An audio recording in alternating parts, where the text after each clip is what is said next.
Chapter 4. Night Scratches and Hollow Whispers Hollowing. Episode 4. Myra didn't sleep that night. None of them really did. Even when the house fell into silence, it felt like the silence was watching them. At 1:46 a.m., Layla heard the scratching. It came from the ceiling above her bed, sharp, deliberate, as if fingernails were raking across wood. She sat up, heart thumping in her ears, and held her breath. For a moment, nothing. And then again, scratch, scratch, scrape, and was waiting to exhale.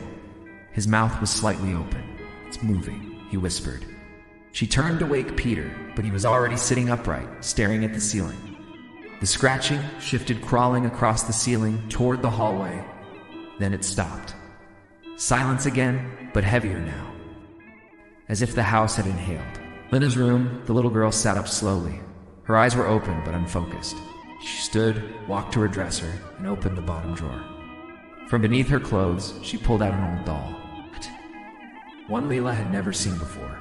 But the next morning, muddy footprints led from the back fence to the living room window. He was staring out the window at the yard, mouth trembling.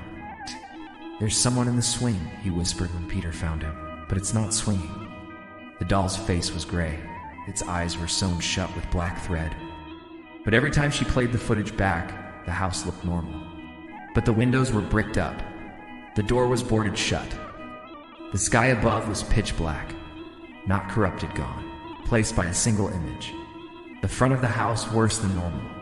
Empty, like it had never been lived in. Below, that's where the hungry part lives. And around its neck, someone had scrawled a name in smeared ink. Spirals, eyes, mouths. Each shard showed a different angle of the house, but in every one, someone was standing in the background. Mira. Downstairs, Salem had wet the couch. He didn't even notice. There was no swing set. Peter looked outside and saw nothing, just the wind shifting through the overgrown grass. It stopped there, just a blank, dark space, like the door from the hallway. No prints leaving.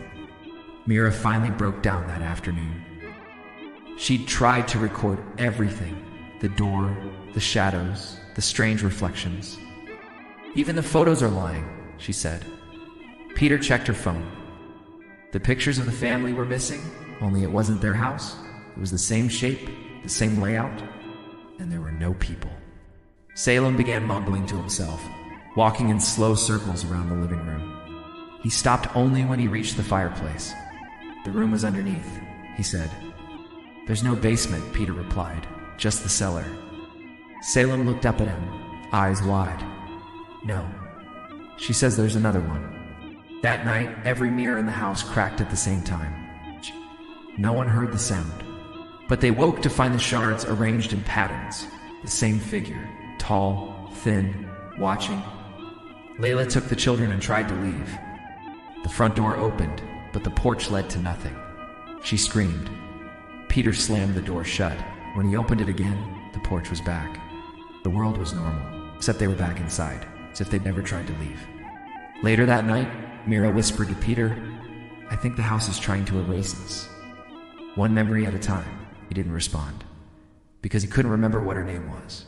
To be continued.